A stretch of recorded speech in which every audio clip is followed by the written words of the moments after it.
Hello friends, welcome to super IAS by text book. I am Sonpriya. दोस्तों, जैसा कि आप सभी जानते हैं, 15 अगस्त 2022 को हमने अपना 76th इंडिपेंडेंस डे जो है वो सेलिब्रेट किया।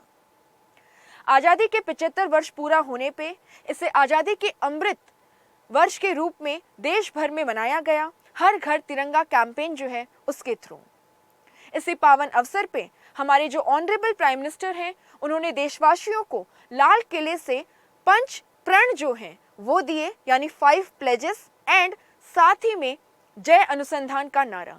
क्या है ये 5 प्रण और क्या मतलब है जय अनुसंधान से, कैसे ये एक विकसित भारत और एक विकसित भारतीयों के लिए बहुत जरूरी है, आइए देखते हैं।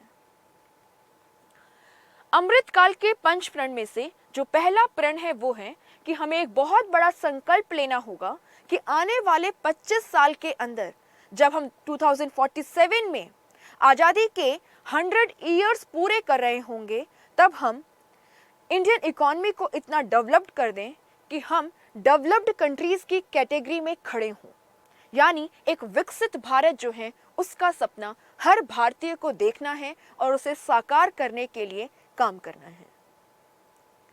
आखिर ये जो डेवलपमेंट है या डेवलप्ड कंट्री है, ये किस बेसिस पे डिसाइड किया जाता है? दोस्तों, 2 तरीके होते हैं। एक होता है हम जीडीपी की साइज देखते हैं और दूसरा हम कंट्रीज की पर कैपिटा इनकम देखते हैं, आमतौर पे उनके डेवलपमेंट लेवल को मेजर करने के लिए।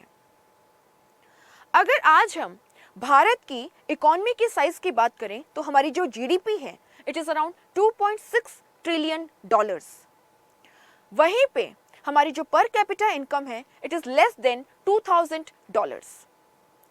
अगर इसकी कंपैरिजन हम आज उन देशों से करें जिन्हें हम विकसित देशों की श्रेणी में रखते हैं, डेवलप्ड कंट्रीज की कैटेगरीज में, जैसे कि यूएस है, जर्मनी है, फ्रांस है, जापान है, तो आप देखिए अमेरिका जो है उसकी जीडीपी की जो साइज है it is on average $20 trillion और वहां की जो पर कैपिटा इनकम है इट इज $60,000। अगर आप जापान की बात करें तो जापान के अंदर इकोनॉमी की साइज जो है वो है $12 trillion and per capita income जो है वो लगभग $40,000 के पास है। जर्मनी जो है उसकी इकोनॉमी की साइज $5 ट्रिलियन है, पर कैपिटा इनकम जो है वो लगभग 40,000 है। फ्रांस जो है उसकी इकोनॉमी की साइज भारत की साइज से भी कम है, इट इज ओनली $2.5 ट्रिलियन। लेकिन फिर भी फ्रांस जो है वो विकसित देशों की कैटेगरी में आता है, बट इंडिया नहीं, क्योंकि हमारी जो पर कैपिटा इनकम है वो बहुत कम है। मैंने आपको बताया लेस देन $2000। तो हमें कोशिश करनी है एक अपनी इकोनॉमी की साइज को इंक्रीज करना, साथ ही साथ में पर कैपिटा इनकम जो है उसको भी इंप्रूव करना, एंड इक्विटेबल डेवलपमेंट हो, सबको साथ में लेके हम चल पाएं, उसके लिए इंश्योर करना है सबका जो लिविंग स्टैंडर्ड्स हैं, जो रहन सहन है, वो भी इम्प्रूव हो, ताकि हम एक साथ एक विकसित देश का निर्माण कर पाएं।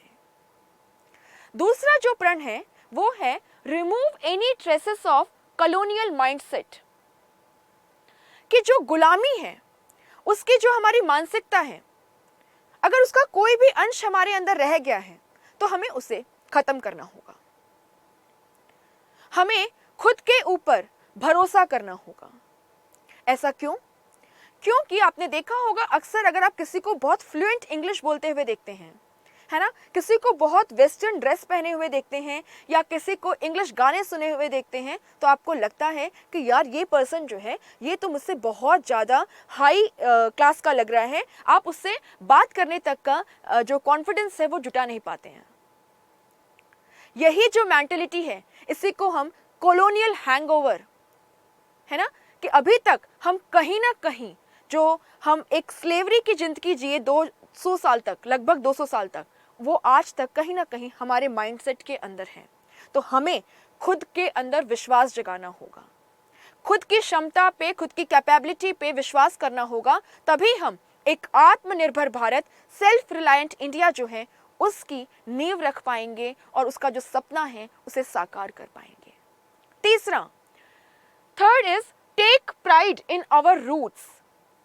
हमारी जो विरासत है उस पे हमें गर्व होना चाहिए।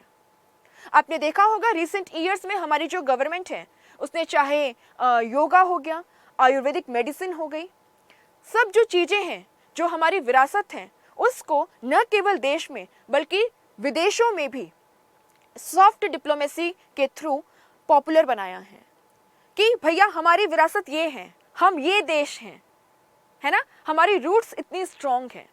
जब आप अपनी रूट्स को मजबूती से पकड़ के रखते हैं तभी आप आसमान को छू सकते हैं। सो हर इंडियन की ये ड्यूटी है कि वो अपनी विरासत में, अपनी हेरिटेज में प्राइड फील करे, अपनी रूट्स से जुड़ा रहे, है ना, एंड उस रूट्स के जो अच्छे एलिमेंट्स हैं उनको आगे लेके जाए, देश को आगे प्रोग्रेस की तरफ बढ़ाए। जो चौथा प्रण है वो है यूनिटी। इंडिया जो है वो बहुत डाइवर्स कंट्री है। हमारे यहाँ पे geographical diversity, religious diversity, class के बेसिस पे, कास्ट के बेसिस पे, रीजन के बेसिस पे, है ना, multiplicity of diversity is there, बहुत ज़्यादा विविधता है। भारत के विकास के लिए बहुत ज़रूरी है कि अगर आने वाले 100 साल में हम इसे विकसित देश के रूप में देखना चाहते हैं, आत्मनिर्भर भारत का सपना साकार करना चाहते हैं, सब भारतीयों को साथ में लेके चलना चाहते हैं, तो हमें देश की एकता और अखंडता पे बहुत जोर देना होगा। साथ ही में यहाँ पे प्राइम मिनिस्टर ने एक बहुत इंपॉर्टेंट बात कही कि हमारी जो रोजमर्रा की जिंदगी है उसमें जो हमारी वुमेन है, जो महिलाएं हैं, उनके प्रति जो हमारा माइंडसेट है उसे चेंज करने की बहुत ज़रूरत है। हम अपनी महिलाओं के प्रति पॉजिटिव माइंडसेट डेवलप करें, उनको अपने साथ, पुरुषों के साथ बराबर से बराबर चलने का, डेवलप करने का और आगे बढ़ने का मौका प्रदान करें, उनका सम्मान करें, उनके लिए अच्छे शब्दों का प्रयोग करें। तभी हम ये जो यूनिटी का सपना है, ये जो डाइवर्सिटी को प्रोटेक्ट करने का सपना है, इसको साकार कर पाएंगे। एंड द फिफ्थ प्रण या fifth pledge is sense of duty among the citizens.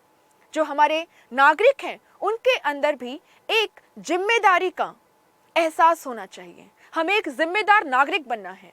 हम सब जो देश के नागरिक हैं, अगर वो अपनी जिम्मेदारी बखूबी निभाएं तभी हम देश को आगे ले जा सकते हैं।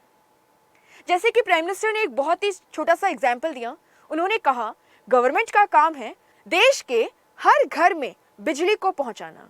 वेल एंड गुड, बट साथ ही में सभी सिटीजन्स की भी ये ड्यूटी है कि जो बिजली उनके घर तक पहुंच रही है, यूज न होने पे स्विचेस जो हैं उसे ऑफ किया जाए, बिजली की बर्बादी न की जाए, हर यूनिट को बचाया जाए ताकि जिन घरों तक अभी लाइट नहीं पहुंच पा रही है वहां हम बची हुई यूनिट्स को पहुंचा पाए, है ना। तो efficient use, better use of the resources available, ये तो हो गए पंच प्रण जो हम हर सिटीजन को एक अच्छे नागरिक के रूप में इनको प्लेज करना है एंड इनको फुलफिल करने को, इनको पूरा करने का शपथ जो है वो लेना है।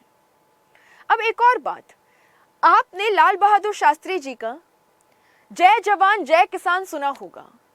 जब चाइना जो है वो बॉर्डर्स पे आक्रमण कर रहा था, देश जो है वो खाद्य असुरक्षा, फूड स्कैर्सिटी से गुजर रहा था, तब हमारे किसानों और जवानों को मोटिवेट करने के लिए और हर भारतीय का उनको साथ देने के लिए लाल बहादुर शास्त्री जी ने जय जवान जय किसान का नारा दिया।